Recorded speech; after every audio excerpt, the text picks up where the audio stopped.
I'm bringing Sasha's parents down to your place for the entire month of August. That's fine, right? Oh, and we'll be carrying some supplies. So just leave the spare key with the neighbor. When I heard those words from my son over the phone, I stayed silent for a few seconds. I took a deep breath and replied, "That's fine, son. Come on down." But what he didn't know was that I had my own plans too. My name is Elijah Stone, but everybody calls me Pop E. I'm 68 years old. I worked for 38 years as a long-haul truck driver, crisscrossing this country from coast to coast. I was born in a tiny, humble spot in rural Mississippi, the son of folks who worked on other people's land their whole lives. I learned early that nobody gives you anything for free in this world. Everything I have, I earned with the sweat of my brow on the road, far from home, sleeping in the truck's cab, and eating cold convenience store meals. I married my wife, Ruth, when I was 25. She was a school cafeteria manager. Together we raised our son, Marcus. We lived our whole lives in Memphis, Tennessee. Ruth passed away 2 years ago. Cancer took her fast, and when she left, I felt completely lost. The house was too big. The silence was too heavy. That's when I made a decision. I retired. I sold the house we lived in for more than 30 years. I pulled everything I had and bought a simple house on Seabrook Island, South Carolina, right near the coast. 3 bedrooms, a little patio close to the beach. It was my dream. It was the place where I was finally going to rest. Before I continue this story, I want to thank the Elder Wisdom Network for giving me this opportunity to share what happened to me. And I ask you, the listener, to subscribe to the channel, hit that like button, and tell us in the comments what city you're listening from. That helps the channel grow a lot. And seriously, stick around until the end, because this story has a twist you won't see coming. Marcus's call came on a Thursday morning. I was sitting on the porch, sipping coffee, watching the ocean, and soaking up the peace I'd dreamed of for so long. The phone rang. It was him. We hadn't truly talked in over a month. I always called, always asked how he was, how the kids, Jordan and Skylar, were doing. He always answered quickly, always rushed, always with that tone that said he was too busy to talk to his own father. But this time was different. This time, he called. And the minute I answered, I knew by his voice he wanted something. "What's up, Pop? Everything good?" he started. I told him everything was fine. I asked about him, Sasha, and the grandkids. He answered on autopilot. And then it came. "Hey, Pop, I'm calling because we're planning our vacation. Sasha and I want to take her parents to the beach. They've never been. And since you have that house down there on Seabrook, we thought we'd spend the month of August with you. It's cool, right? It'll be great. The kids will be happy." I stared out at the ocean, the waves breaking on the sand, the wind hitting my face, and the realization sank in slowly. My son hadn't come to visit me even once since I bought this house. Not once. He didn't call to see if I was okay. He didn't ask if I needed help. He showed zero interest in the place his own father chose to live out the rest of his life. But now he wanted to bring his in-laws to stay for a whole month in my house. A whole month. I felt something strange in my chest. It wasn't anger. It was disappointment. It was sadness, mixed with the feeling that I was being used. "Pop, you there?" he asked on the other end. "I am," I replied. So, is it cool? I took a deep breath, thought fast, and said, "Come on down, son." "No problem." He sounded happy. "Ah, that's great, Pop. Thanks. Seriously. Sasha's going to be so happy. Her parents are dying to see the beach. We're going to bring some things, some groceries, you know. Just leave the key with a neighbor so we can grab it when we arrive. Deal?" And that's when I asked, just to be sure I heard right, "Leave the key with the neighbor. You don't want me to greet you, son?" He chuckled. Pop, we're going to get there early Saturday morning. You'll want to sleep in, right? And besides, it'll just be easier. We'll pick up the key, go in, put our stuff away. No need to bother you." "No need to bother you." That's what he said, as if I were a nuisance. As if the presence of him and his family in my house shouldn't involve the owner of the house. As if I were just the guy who had the key. I stayed quiet for a few seconds, and then I said, "Okay, Marcus, I'll leave the key." He thanked me, said he'd text me the trip details later, and hung up. I stood there, holding the phone in my hand, staring at the horizon. And that's when I started thinking. Truly thinking. That house cost me everything I'd saved my whole life. Every brick, every door, every window held my sweat. I fixed it up myself. I painted walls, even as my back ached. I fixed the plumbing with my knees protesting. I got up on a ladder at 67 years old to repair the roof. All of it, because this was my refuge, my place. The spot where I was going to finally have peace after a lifetime on the highway, working like a dog and to support my family. And now, my son wanted to use this house like an Airbnb, as if he were doing me a favor, without even truly asking, without visiting before, just telling me he was coming, and ordering me to leave the key with the neighbor. I got up from the chair, went inside, headed to the bedroom, opened the closet, and started sorting my clothes. Because in that moment, I made a decision. One I knew would cause trouble. One I knew Marcus wouldn't like. But one I needed to make. Because sometimes in life, you have to teach people the value of things and the value of respect. I was going to leave the key for my son, yes, but not in the way he expected. I spent the rest of that Thursday organizing everything.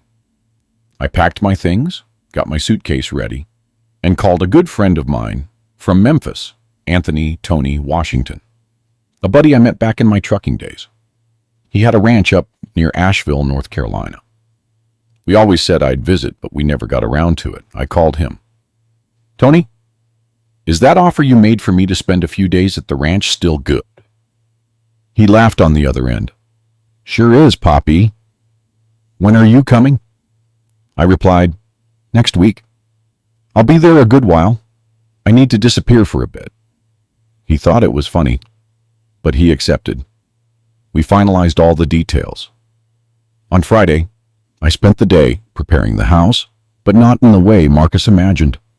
I didn't make up the guest rooms. I didn't set out towels. I didn't fill the fridge. I did the opposite. I emptied the refrigerator, disconnected the gas, put away the towels, locked the bedrooms from the inside, and on the front door, I put a new heavy-duty padlock, one of those that doesn't open easily. Inside the house, I locked everything else too, every room, every cabinet, as if the house had been sealed. Because in a way, that's exactly what I did. I sealed my house, my space, and my peace. Early Saturday morning, before the sun was fully up, I put my suitcase in the car and drove out of Seabrook Island. I didn't tell anyone. I didn't leave a note.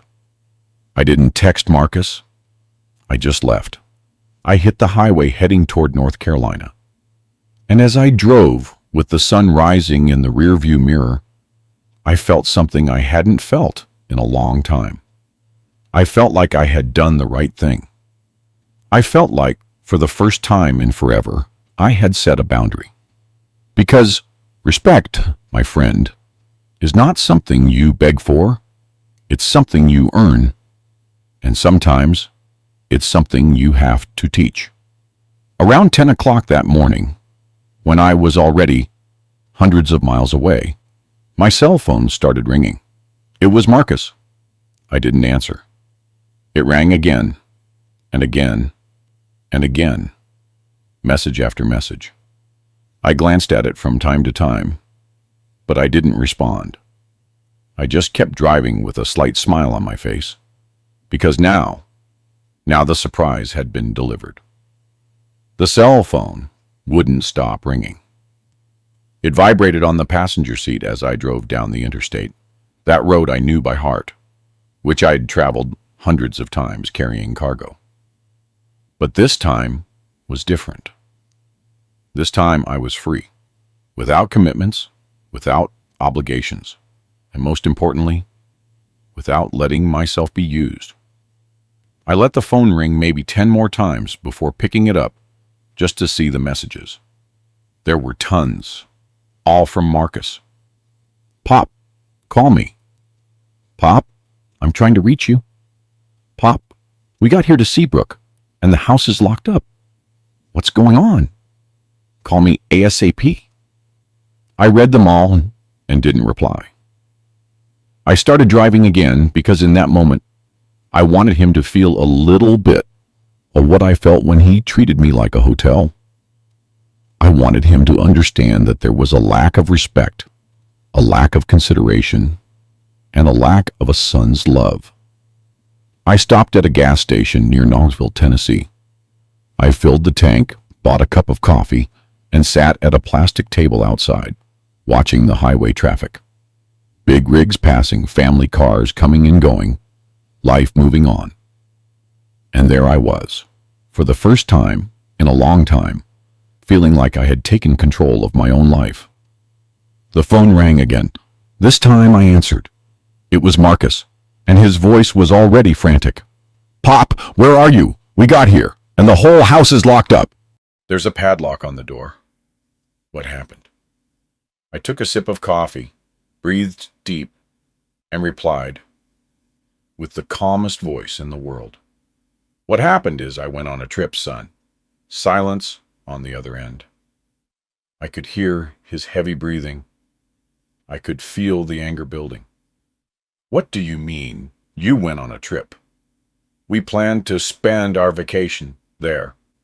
I brought my in-laws. The kids are here. We drove all the way from Memphis. And you just went on a trip? I answered calmly. I went on a trip, son. I went to visit a friend in North Carolina. I'm going to be there for a while. He exploded. But Pop, couldn't you have told us? We planned everything. We took time off of work. My in-laws were looking forward to this. How could you do something like that? I stopped, put the coffee down on the table, and spoke in a voice I hadn't used in years. A firm voice. A father's voice. Marcus, you told me you were coming. He stammered. What? I repeated myself. You told me you were coming. You informed me that you had already decided everything. Silence. Did you ask me if I wanted company? If it was a good time for me? If I was prepared to have 6 people inside my house for an entire month? He tried to answer, but I didn't let him. No, son, you didn't ask. You informed me. You said you were bringing your in-laws to spend a month in my house. And you told me to leave the key with the neighbor, as if I were the doorman. I heard him take a shaky breath on the other side. I heard Sasha saying something in the background. I heard the noise of the children, and I continued. You haven't come to visit me even once since I bought this house. Not once. You didn't call to ask if I was well. You showed no interest. But when you needed a free beach house for your vacation, suddenly you remembered I exist. His voice was low. That's not it, Pop. I replied, yes, it is, Marcus. It's exactly that. And you know what I have learned in these 68 years of mine. That you don't show respect Only when you need something. You show respect always, or not at all. I hung up the phone. My hands were shaking a little. My heart was pounding hard. Because talking to your own son like that isn't easy, right? You raise your children with so much love, so much sacrifice, that when a moment like this comes, you feel like you're failing somehow. But I wasn't the one who had failed. It was him. And he needed to understand that. I finished my coffee, got back in the car, and continued the drive. About 2 hours later, I arrived at Tony's ranch near Asheville. The place was beautiful. A simple little house, surrounded by fields, a small creek running behind it, chickens in the yard, and the kind of silence you only find far from the city. Tony greeted me with that powerful hug that only true friends give. "What's up, man? I thought you were never going to show up." I hugged him back. "Well, Tony, finally made it." He looked at me with that knowing look. "You run in from something?" I smiled. "I ran away from disrespect." We spent the afternoon talking. I told him everything, from Marcus's call to the locked house. Tony listened, shaking his head. When I finished, he said something that stuck with me. "Poppy, you did the right thing. A son doesn't own his father, and a father isn't obligated to put up with disrespect. Sometimes you gotta teach the other person that you deserve respect too." And that was exactly it. I hadn't done it out of spite. I had done it out of necessity. The necessity to be seen, the necessity to be respected, the necessity to show that I still had value. Night fell. We ate a simple dinner that Tony's wife, Ms. Della, had prepared. Red beans and rice, farm-raised chicken, and fresh cornbread. The kind of food that warms the soul. After dinner, I sat on the ranch porch, looking at the stars. My cell phone stayed in the room, silent. I knew there must be more messages, more calls. But that night, I didn't want to know. I just wanted to be there in the quiet, enjoying the peace I had chosen to have. Before going to sleep, I went to the room and grabbed the phone. I had 23 messages. 23. Some from Marcus, some from Sasha, and even one from Skylar, my 9-year-old granddaughter. That squeezed my heart. I opened her message. "Grandpa, where are you? We wanted to see you." I read that and felt the guilt hit me because the children weren't at fault. They hadn't done anything. They were innocent in this whole story. But at the same time, I knew that if I gave in now, if I rushed back, nothing would change. Marcus would keep treating me the way he had, and I would continue to be the old man who was only useful when it was convenient. I woke up the next day to the rooster crowing. 6 o'clock in the morning. The sun was just rising, that soft light coming through the bedroom window. I got up, got dressed, and went to the kitchen. Ms. Della was already there, brewing coffee. The smell of homemade biscuits in the oven. The smell of fresh brewed coffee. Simple things you forget exist when you're always rushing. I sat at the table, and she served me. "Sleep well, Poppy?" I smiled. "Better than I expected, Miss Della." She looked at me with that motherly look that knows when you're carrying a burden. "Tony told me what happened. Don't blame yourself. Your son needs to learn." I drank my coffee in silence. Warm biscuit with butter, strong coffee, that moment of peace I needed. But my mind wouldn't stop. It kept going back to Skylar's message, to the other messages. I grabbed the phone again and opened the ones I hadn't read. Sasha had sent one. "Poppy, I don't know what happened between you and Marcus, but the kids are sad. We drove a long way. My parents were excited. It shouldn't have been like this. I read that and felt a tightening in my chest. But then came another message from Marcus. And this one was different. Pop, you let me down. We always respected you, and you do this to us. My in-laws don't understand anything. We had to find a hotel. The kids cried, congratulations. Congratulations. That's how he ended it. If I had done it on purpose, just to hurt him, as if he hadn't done anything wrong, as if I were the villain in the story. I dropped the phone on the table. Ms. Della noticed. Bad news? I shook my head. Expected news. She sat on the other side of the table. Can I tell you something? My oldest son treated me wrong once, too. He thought I was obligated to watch his kids every weekend, that I had no life of my own, that I was just there to serve. Until one day, I told him no. He got mad, insulted me, said I was selfish. You know what I did? I looked at her. What? She smiled. I kept saying no. And you know what happened? After a few months, he came back. He apologized. He said he had reflected. And today he treats me differently. With respect. That calmed me down a little. Because sometimes you need to hear from another person that you're not wrong, that you're not being cruel, that you're just setting boundaries. I finished my coffee and went for a walk around the ranch. Tony was out back, feeding the chickens, scattering corn on the ground. I walked over. Morning, man. He smiled. Morning. Did you sleep, or were you just thinking the whole time? I laughed a little. Both. We stood there talking about nonsense until he asked, So, what's the plan now? I leaned against the fence. I looked at the horizon. I don't know, Tony. Honestly, I don't know.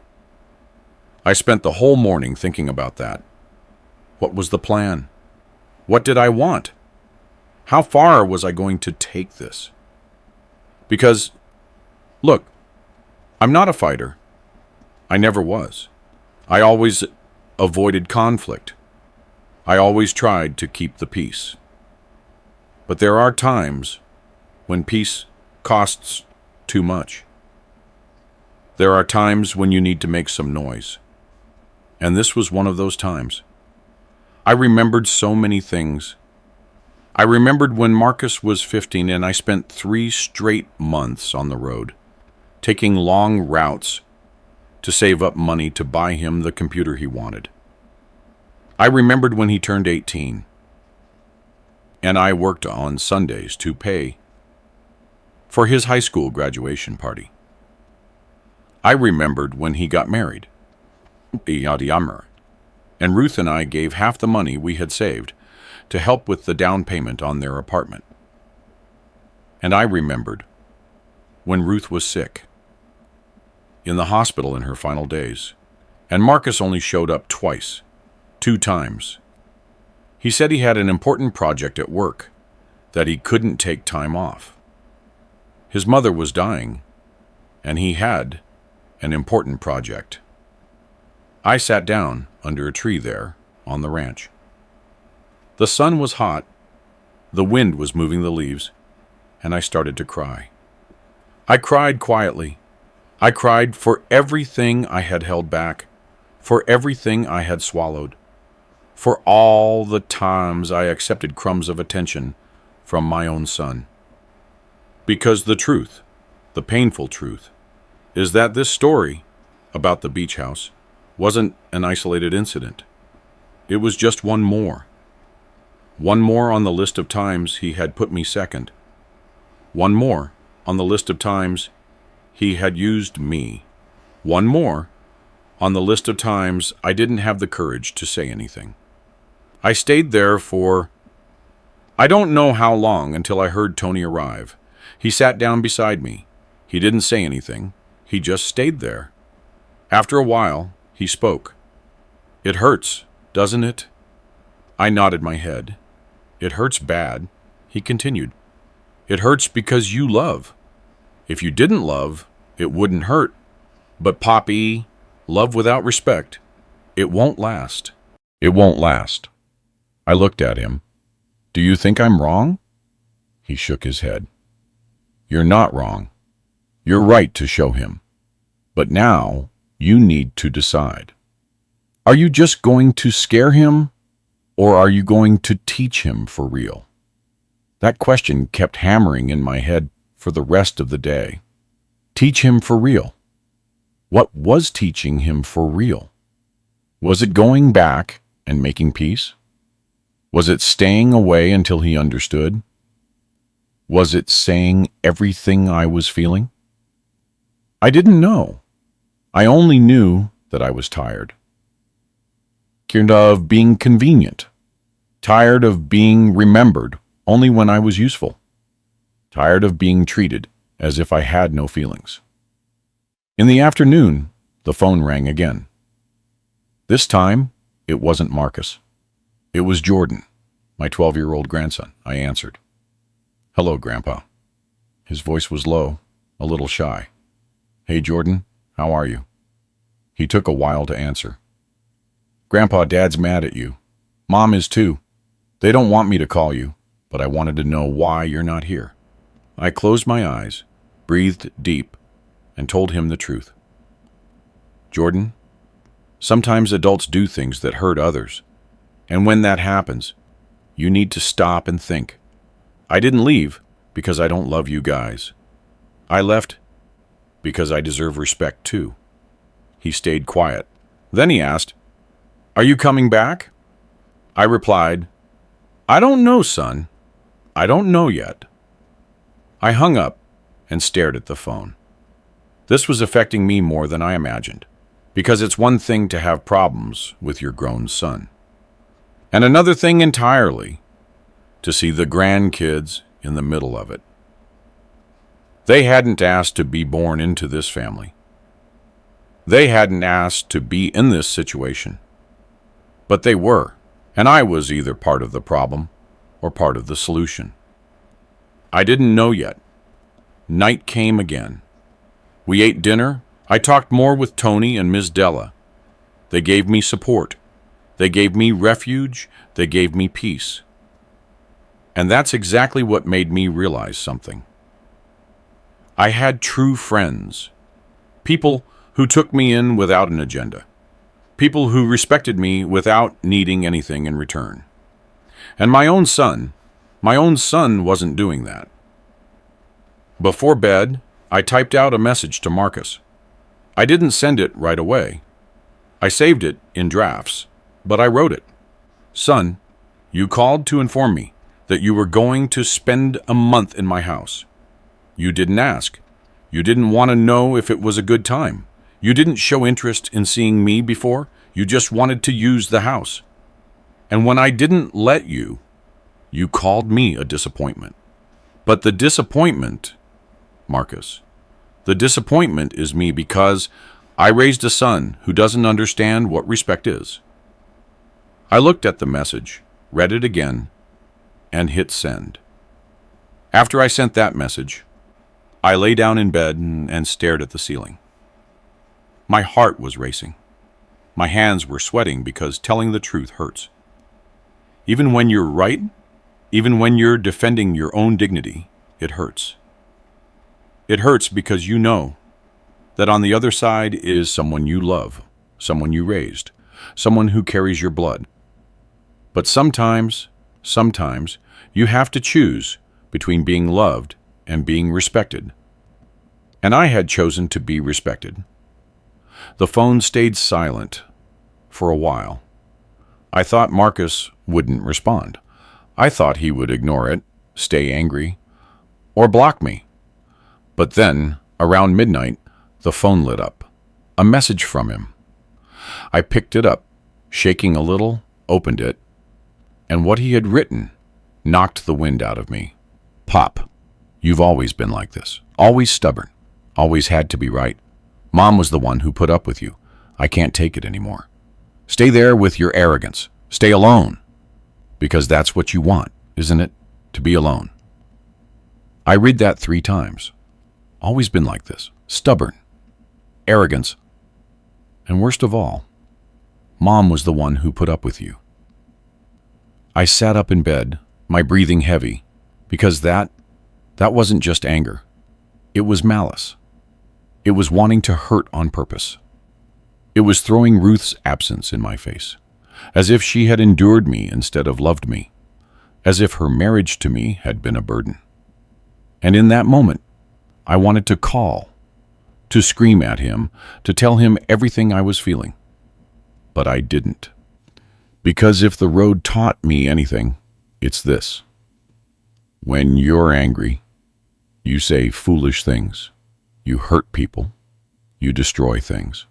So I breathed. I counted to 10 and simply turned off the phone. I barely slept that night. I kept tossing and turning, thinking about everything, thinking about Ruth, thinking about how sad she would be seeing this. She always used to say, "Poppy, Marcus is stubborn. You need to be patient with him." And I always was. But patience has a limit.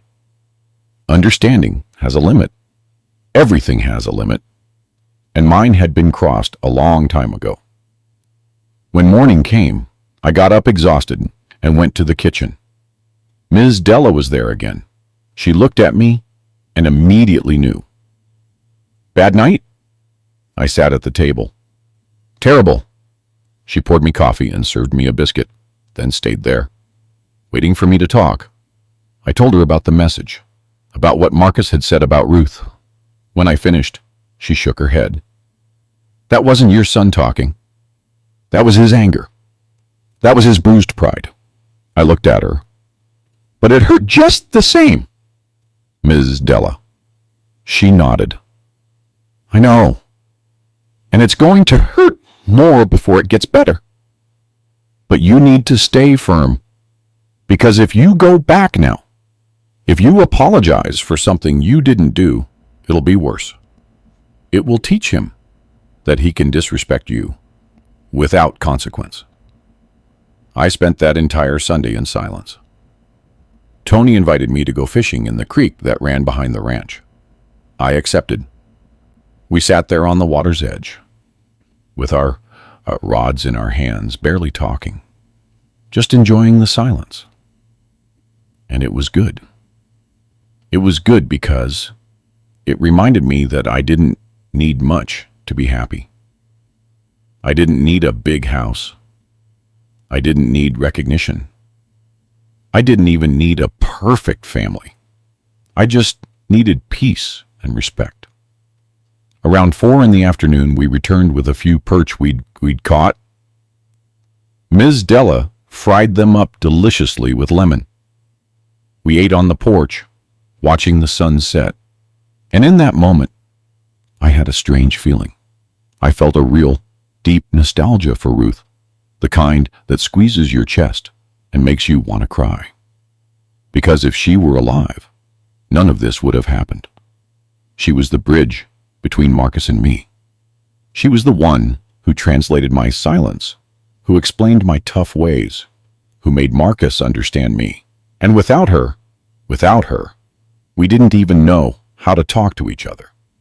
That night, I turned on the phone again. There were more messages. One from Sasha.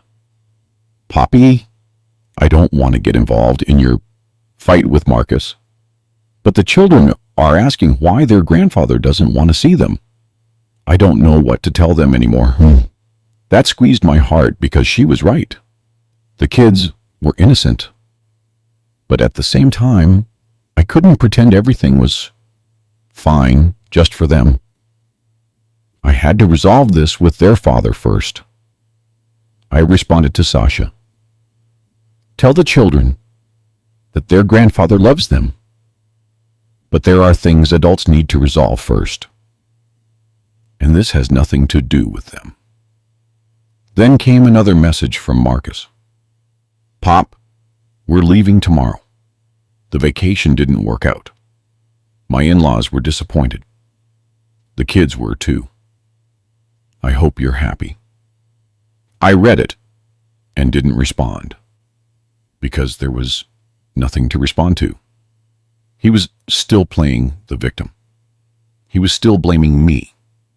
And as long as he didn't understand his part in this story, we weren't going to get anywhere. I woke up Monday and decided I was going to stay a few more days at the ranch. I wasn't in a hurry to go back. I wasn't in a hurry to face everything.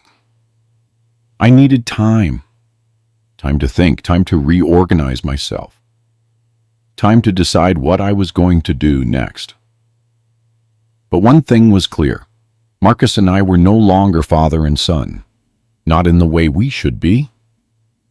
We were two people living in different worlds who only spoke out of politeness.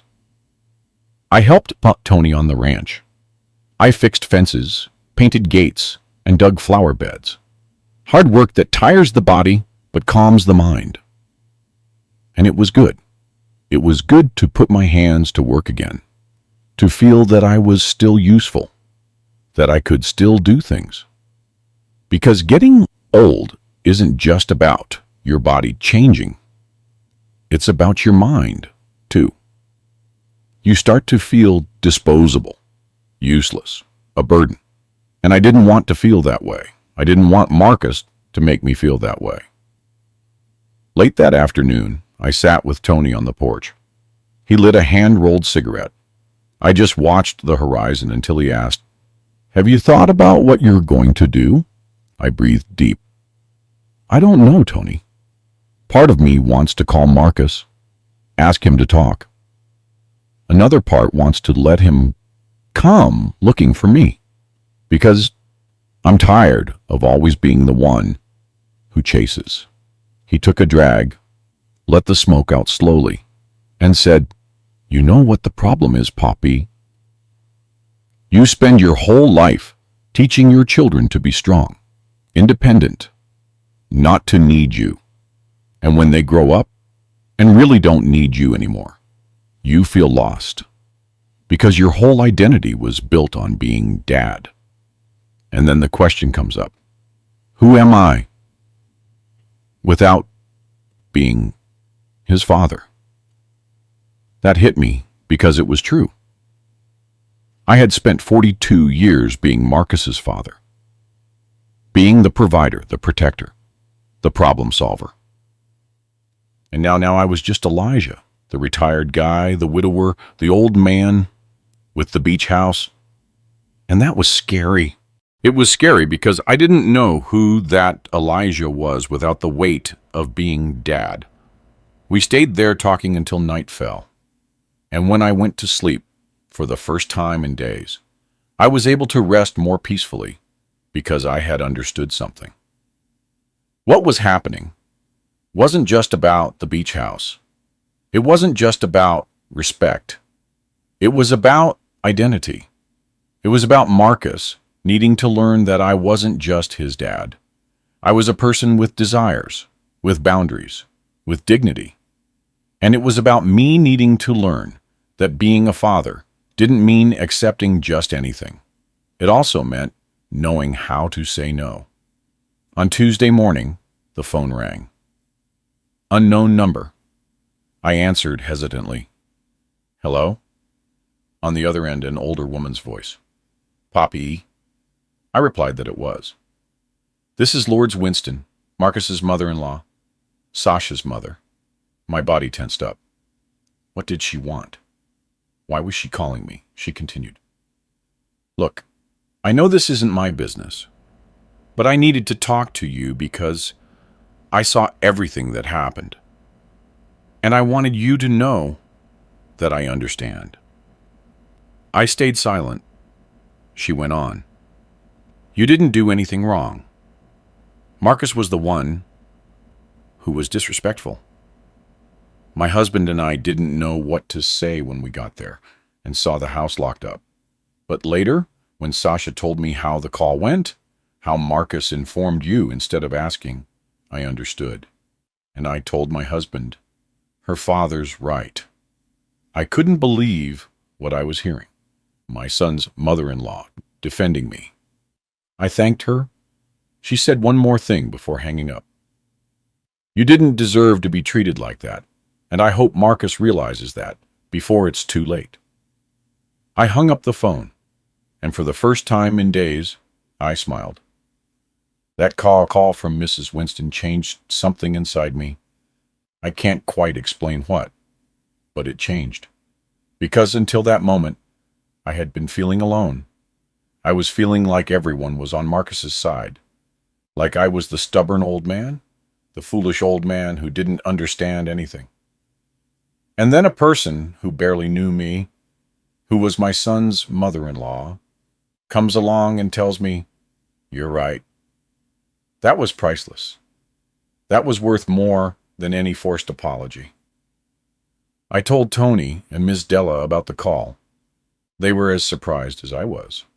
"See, Poppy, even the in-laws admit you're right." "That's something," Tony said. Ms. Della added, "And look, she wasn't obligated to call you. She did it because she wanted to, because she felt it was the right thing to do. It was true. And that gave me a strength I hadn't expected to have." I spent that Tuesday feeling lighter. I helped Ms. Della in the garden. We harvested tomatoes, lettuce, and cilantro. Simple things that seem silly, but are good for the soul. In the afternoon, I went for a walk alone around the ranch. There was a dirt road that went up to a small hill, and from there you could see the little town below. I sat on a rock, looked at the landscape, and started thinking about Ruth again. Thinking about how she would react if she were alive. Would she be on my side? Would she tell me I overreacted?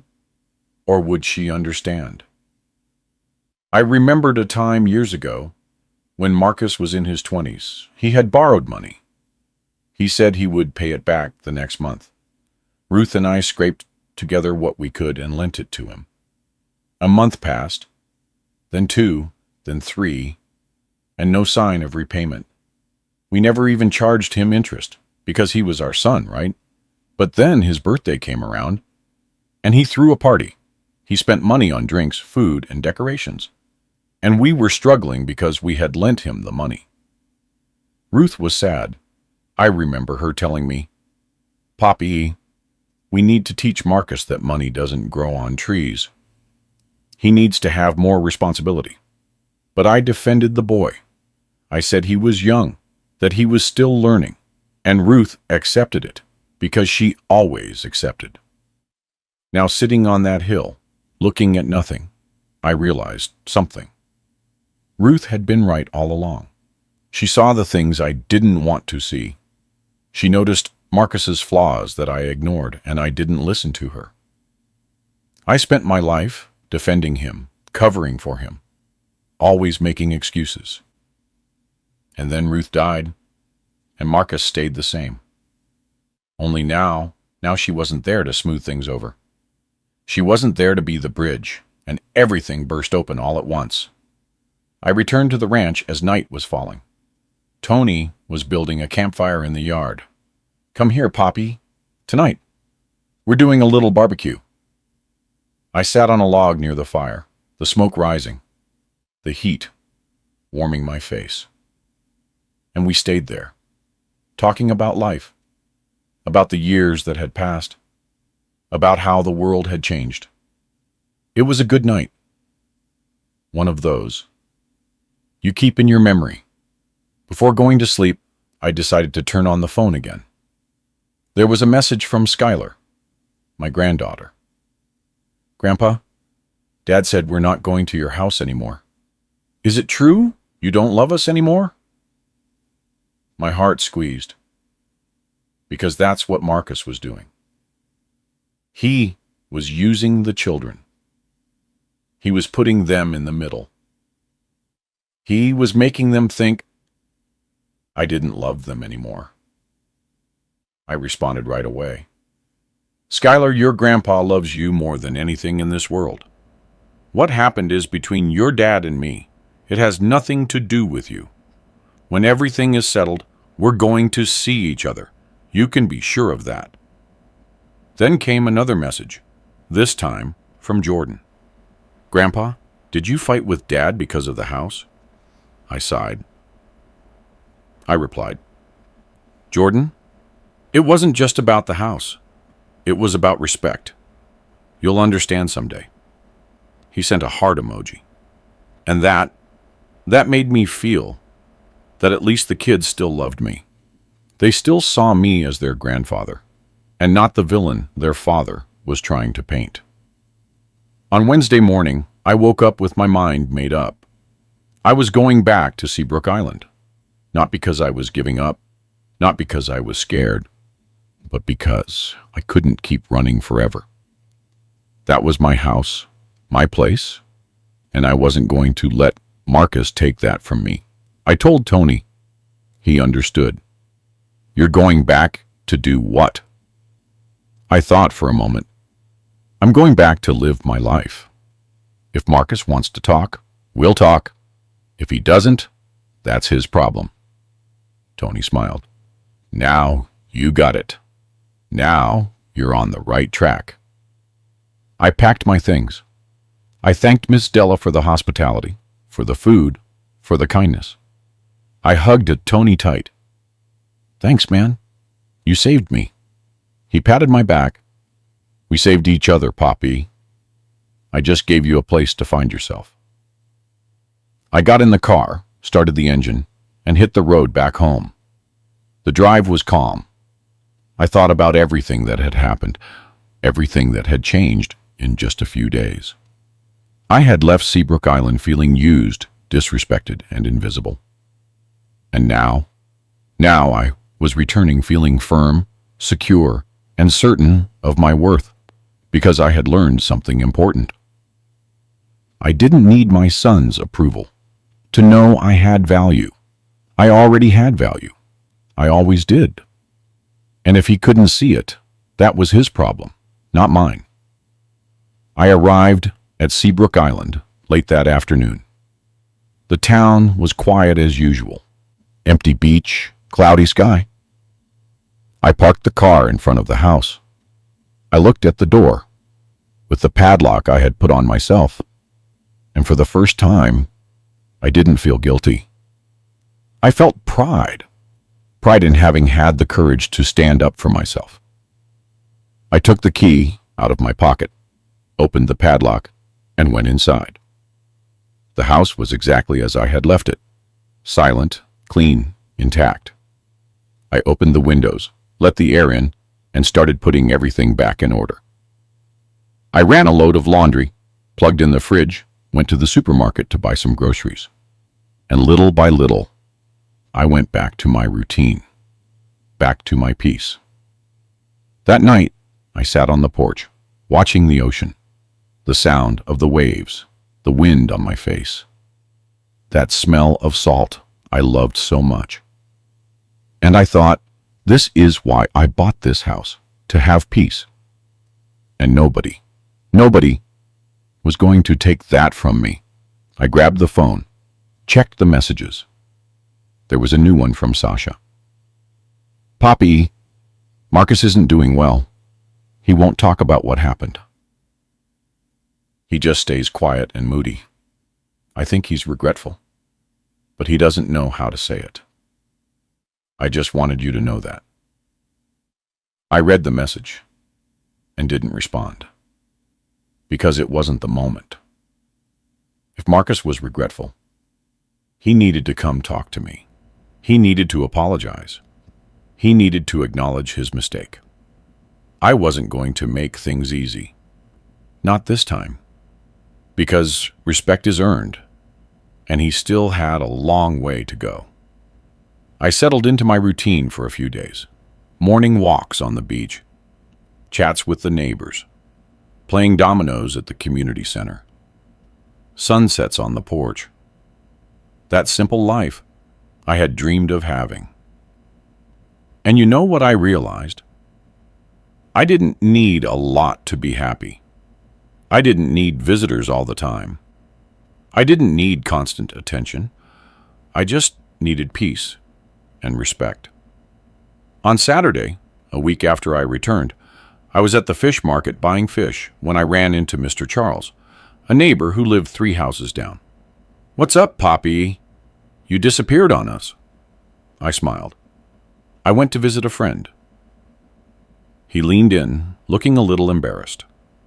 "Listen, I don't want to pry, but last week, a car with a family stopped by looking for your house. I thought they were relatives. They asked about you to Mr. Henderson, the neighbor across the street, man. When he told them you weren't here, they seemed a little lost. Then they left." I thanked him for the information. So, Marcus had come. He had arrived with the whole family, found the house locked, and left. I returned home with that information swirling in my head. And you know what I felt? Nothing. No anger, no pity, no satisfaction. Just emptiness. A strange emptiness, because part of me had expected him to react, differently, to understand, to come back to apologize. Not to just use the house. But no, he just wanted what he always wanted. An advantage.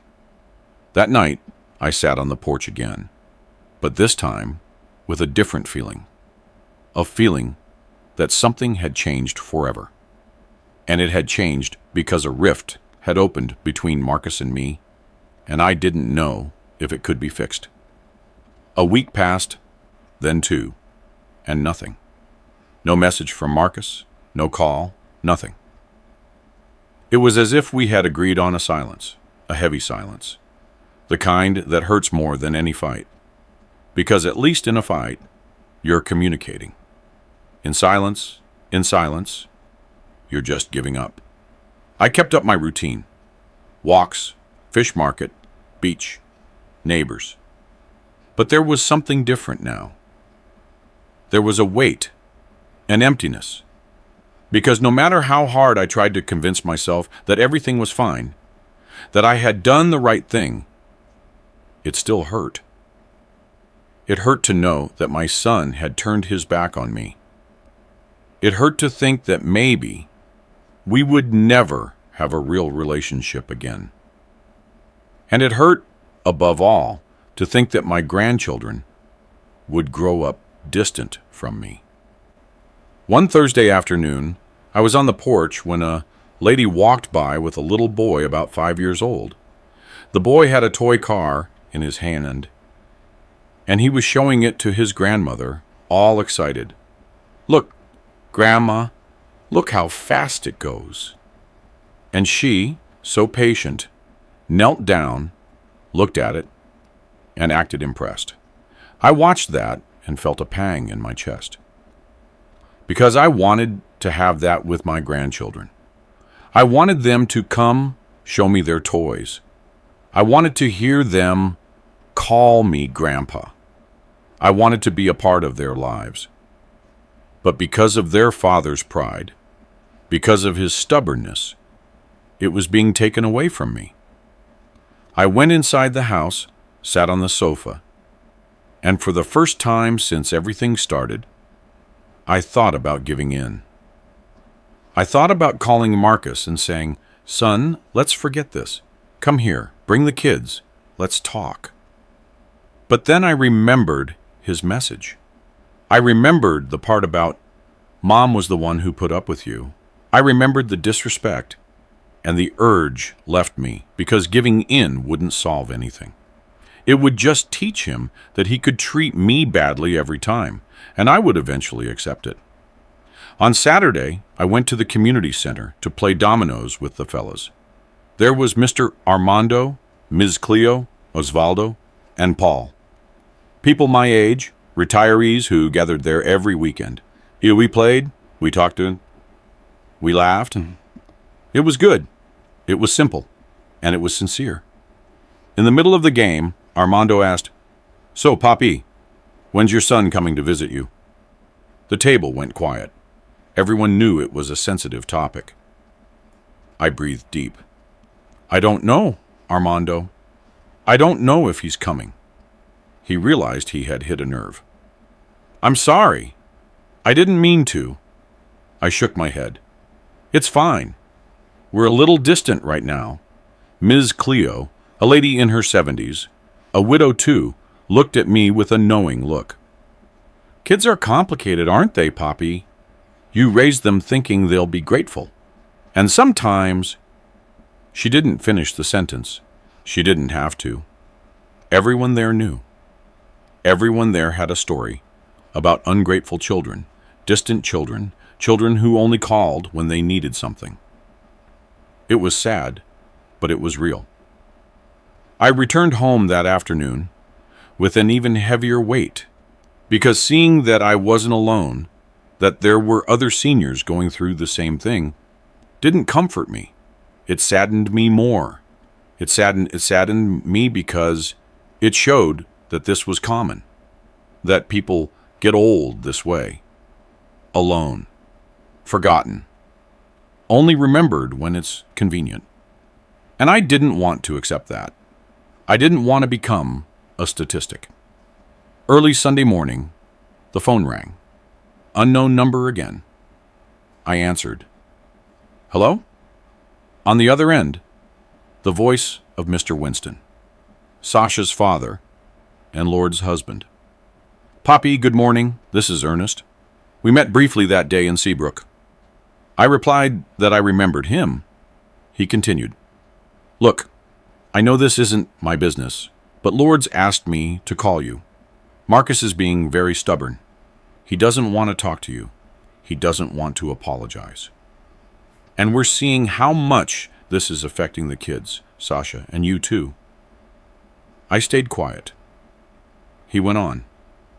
You didn't deserve to be treated like that. And I told Marcus so. I told him he was arrogant, that he was disrespectful, but he's proud, very proud, and he's drowning in it. I asked, and what do you want me to do, Mr. Winston? He sighed. I don't know. I just wanted you to know that not everyone is against you. And if it's up to Lords and me, we'll keep telling Marcus that he's wrong. I thanked him. I hung up and thought about it.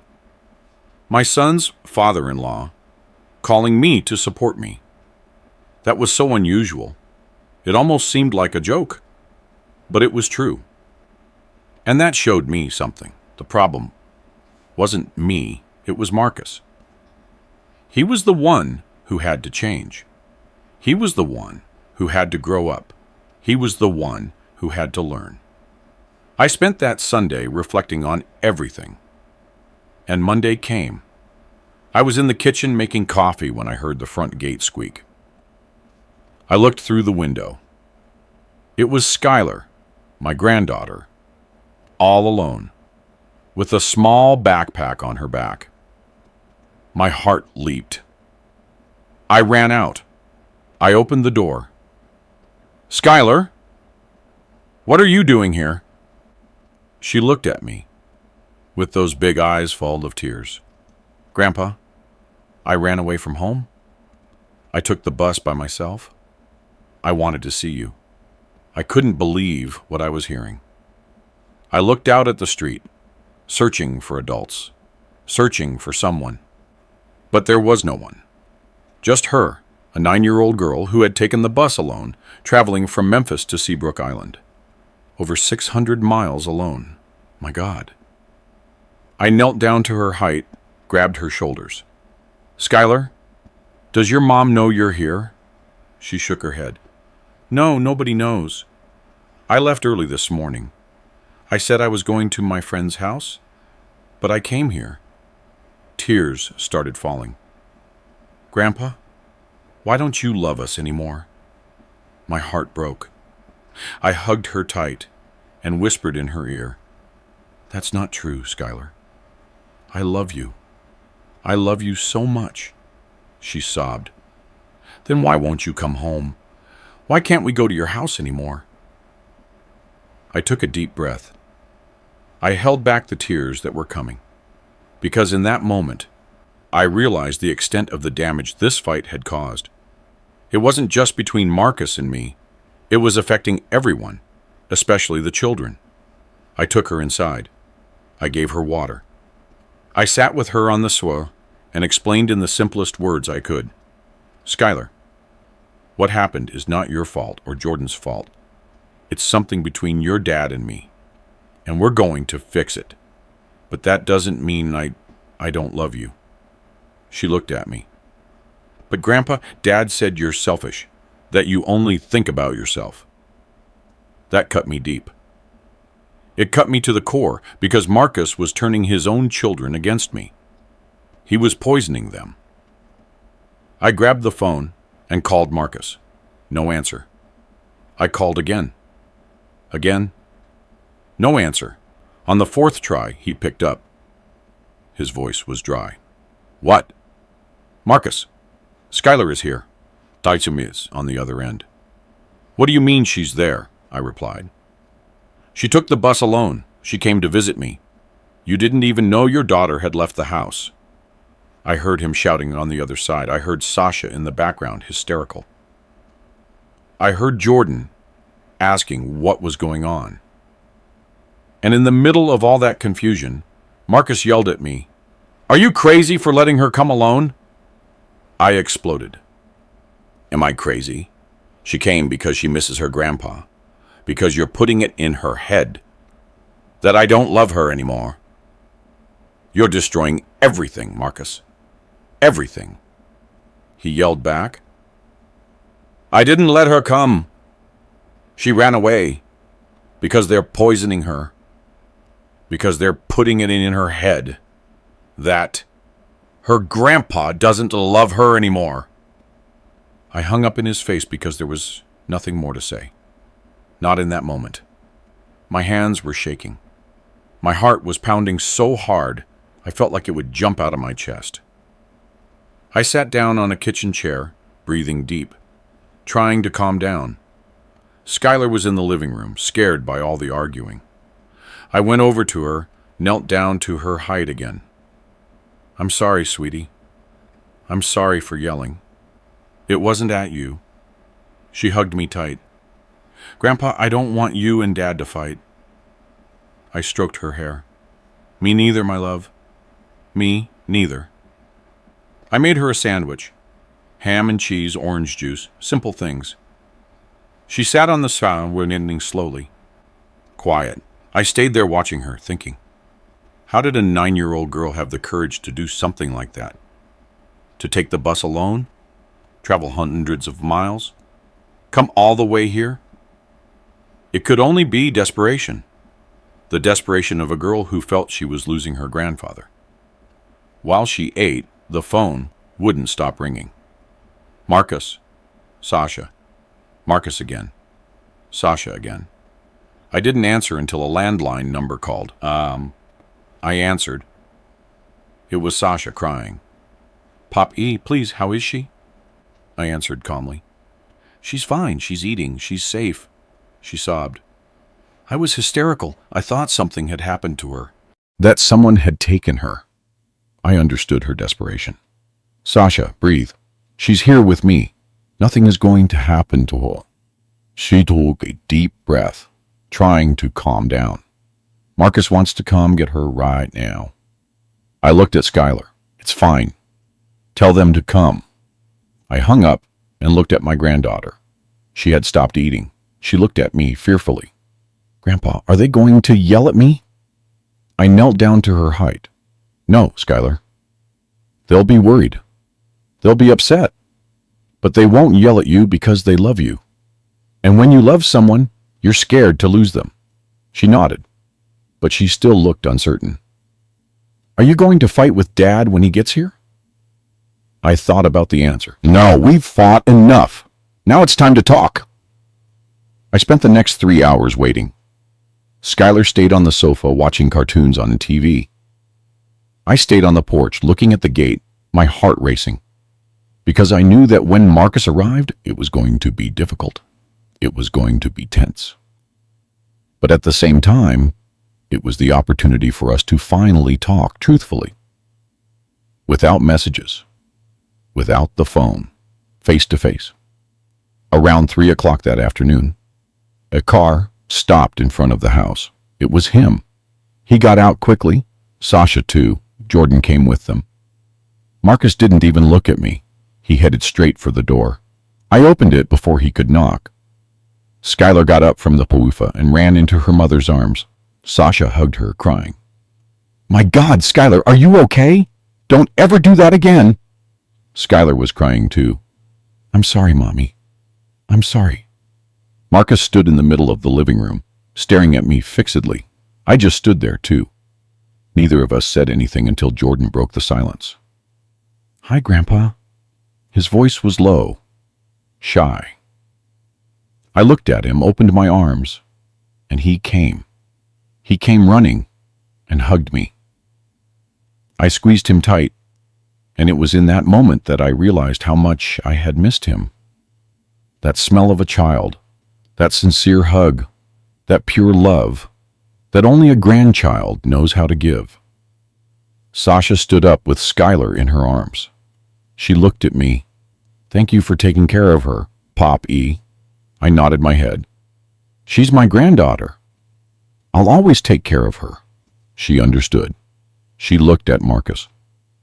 "I'll wait with the kids in the car." She took both children and left. She closed the door. It was just him and me, face to face, after weeks. The silence was long and heavy until he spoke. "See what this all led to? My daughter ran away from home because of you."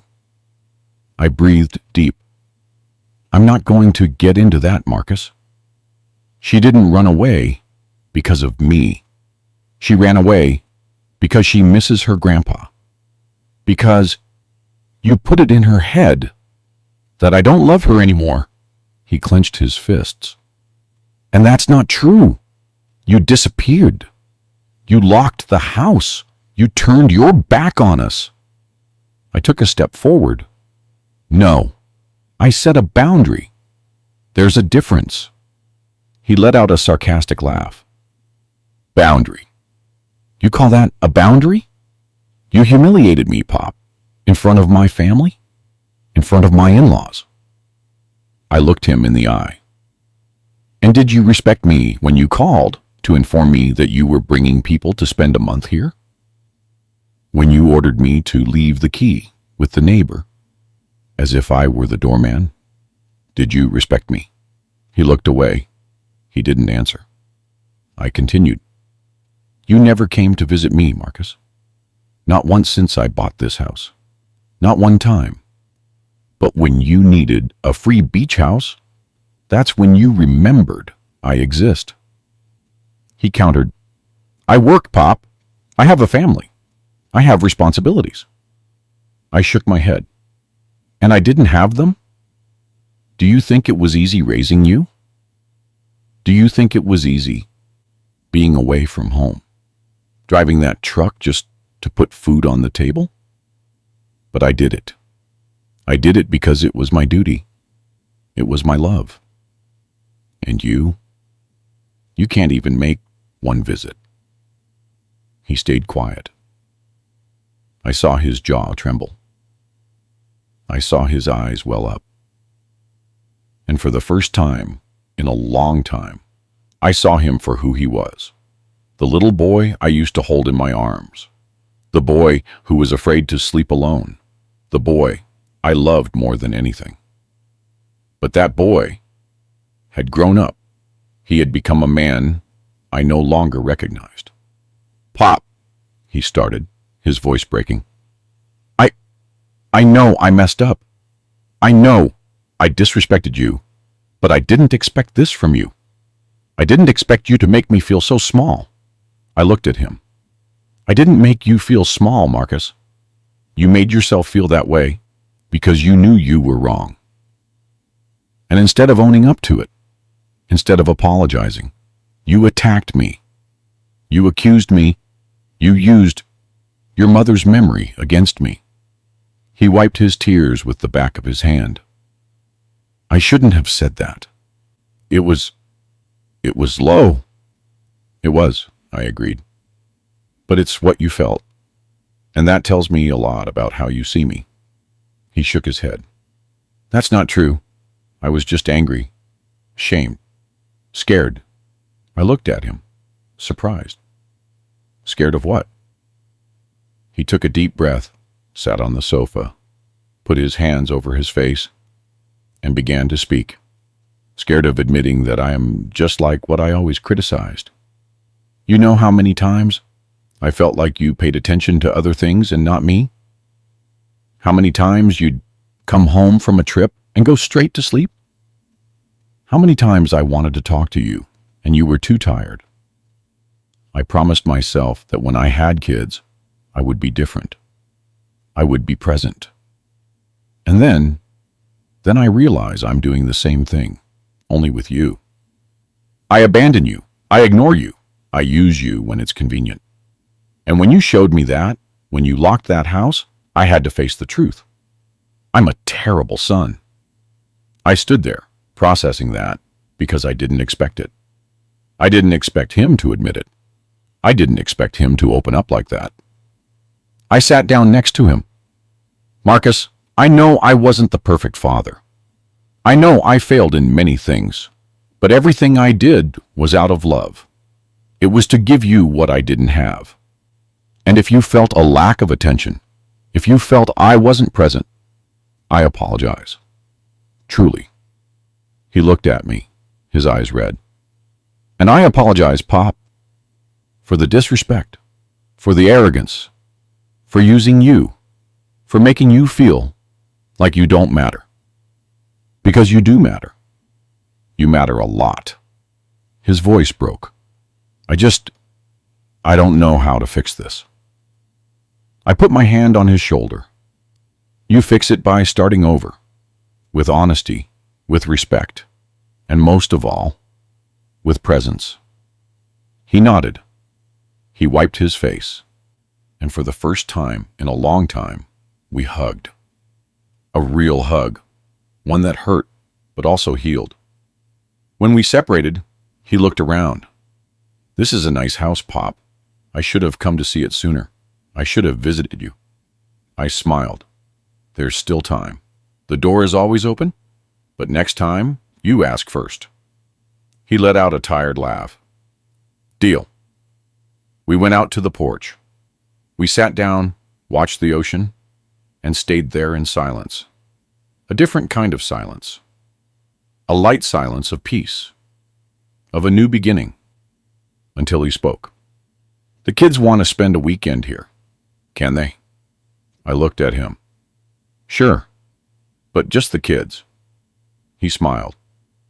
No, us too, if you'll have us. I shook my head. I'll always have you, but no in-laws for now, okay? He laughed. Deal. We stayed a little longer talking about life, about mistakes, about what we could do differently. It wasn't perfect. It wasn't a complete happy ending, but it was a beginning.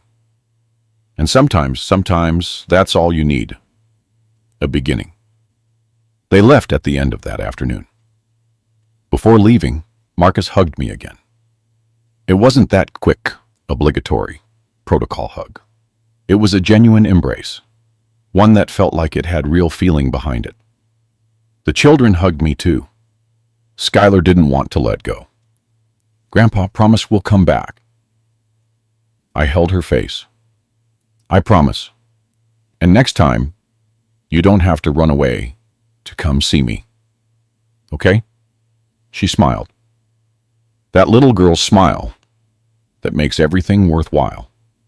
When the car disappeared around the corner, I went back inside the house. I sat on the sofa and breathed. I took a deep breath, as if I had finally let go of a weight I had been carrying for a long time. It had been hard. It had hurt. But it had been worth it, because now there was hope. Hope that things could be different, that we could rebuild what had been broken. The following days were strange. Good, but strange, because I wasn't used to having hope.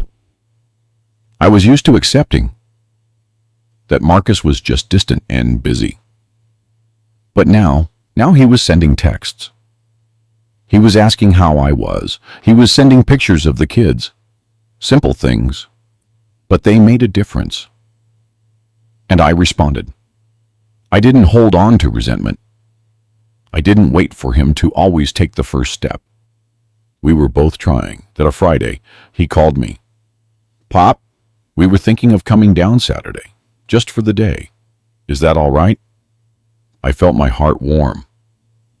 Sure, son. What time will you get here? He said they would arrive in the morning. He asked if I needed them to bring anything. I said no, that I would prepare everything. And when I hung up, I stayed there, holding the phone with a smile on my face, because he had been the one who called. He had been the one who asked.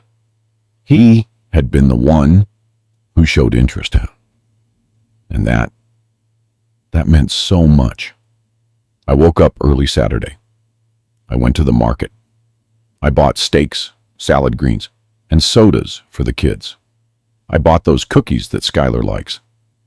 I returned home, cleaned everything, tidied the rooms, and made sure everything was organized, because I wanted them to feel welcome. I wanted them to feel that this house was theirs too, not in the sense of using it, but in the sense of belonging. They arrived around 10 in the morning. The children jumped out of the car, running. Grandpa! I hugged them both. Jordan was growing fast, almost my height.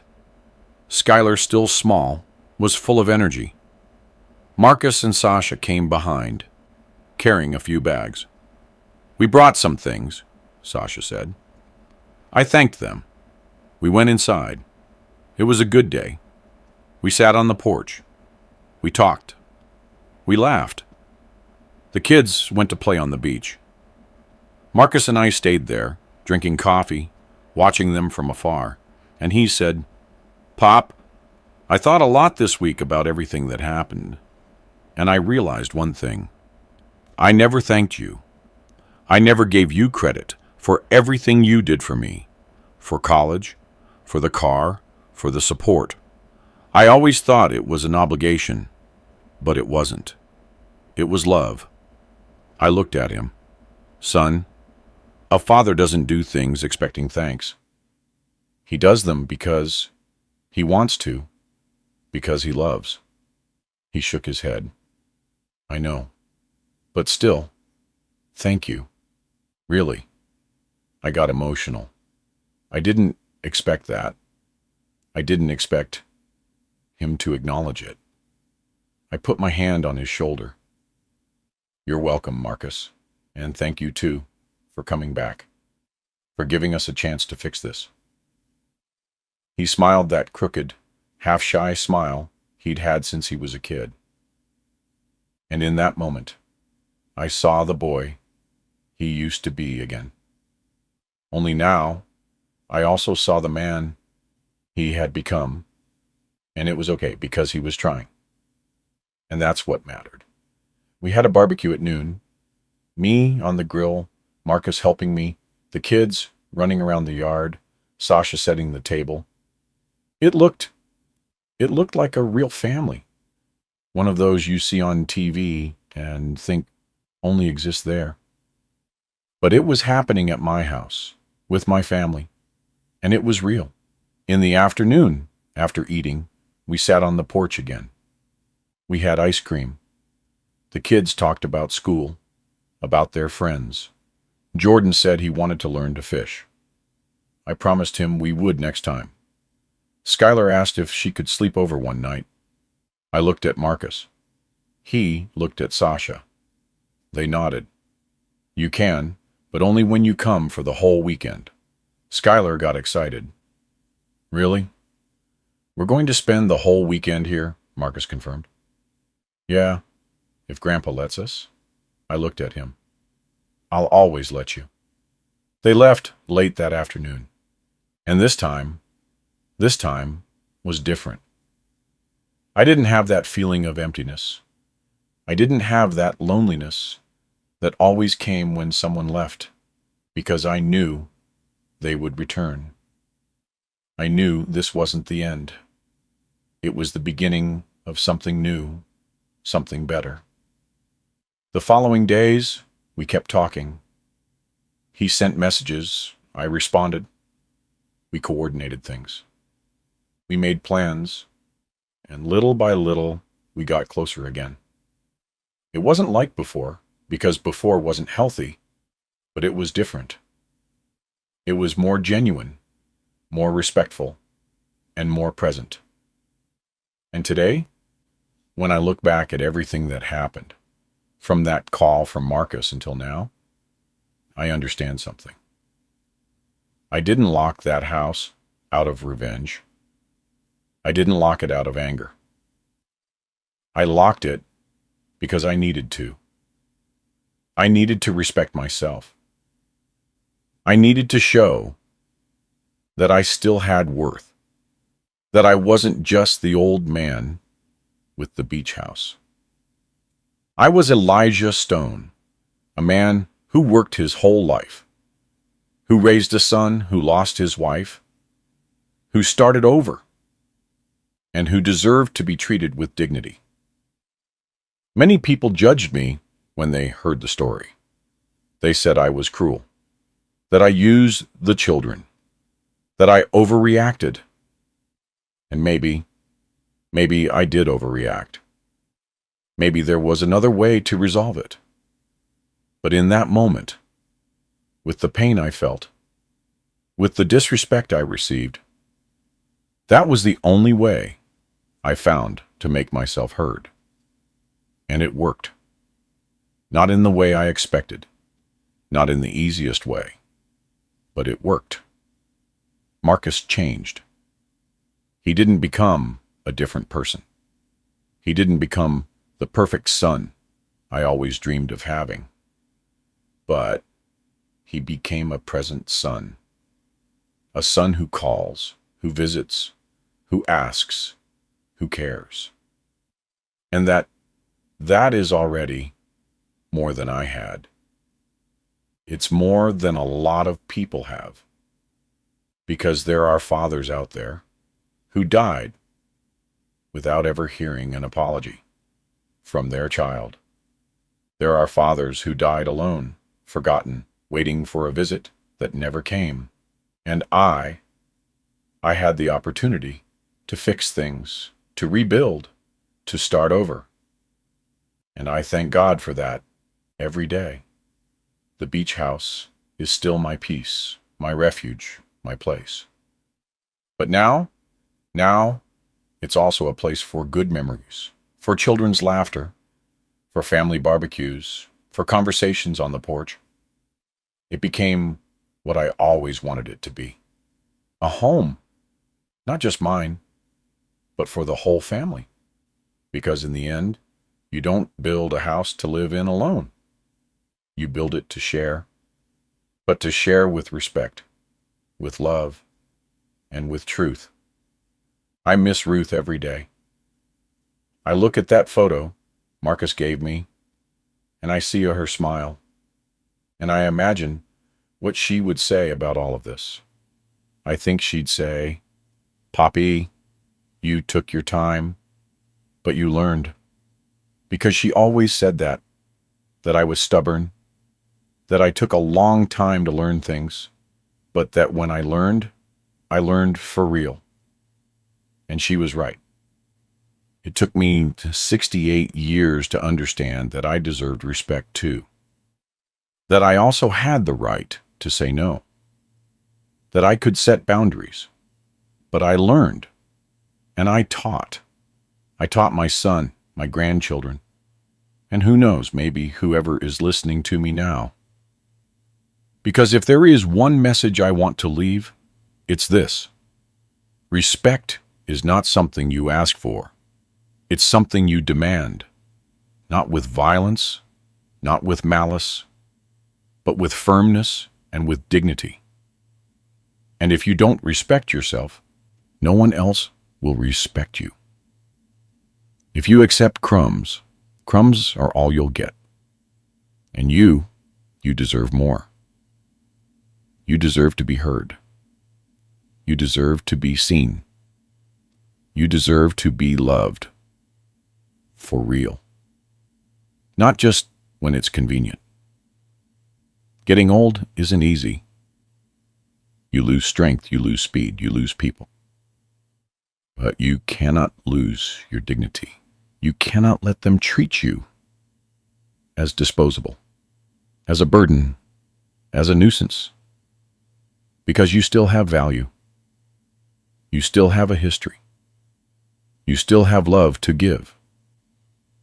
And whoever doesn't see that, let them learn it the hard way, if necessary. This is my story, the story of the old man who locked his house, who disappeared, who caused an uproar, but who, in the end, taught a lesson. He taught that respect is fundamental, that family is important, but that family without respect is not family. It's just people living close by. And that you deserve more. You always did. If this story touched you in some way, comment down below. Tell me if you've been through something similar. If you also felt used. If you also had to set boundaries. Because we need to talk about this. We need to show that we're not alone. That there are other seniors, other parents, other grandparents going through the same thing. And that defending your own dignity is okay. It's more than okay. It's necessary. Share this story with someone who needs to hear it. With that distant child, with that father who is suffering in silence, with that grandparent who feels forgotten. Because sometimes a story like this can change something. It can wake someone up. It can save a relationship. It can save a life. And if you made it this far, thank you. Thank you for listening to me, for giving me the opportunity to tell my story, to share my pain, and also my victory. Because in the end, I won. I didn't win the fight. I won against indifference. I won against disrespect. And I reclaimed my place, my value, and my dignity. And that, nobody will ever take that from me again.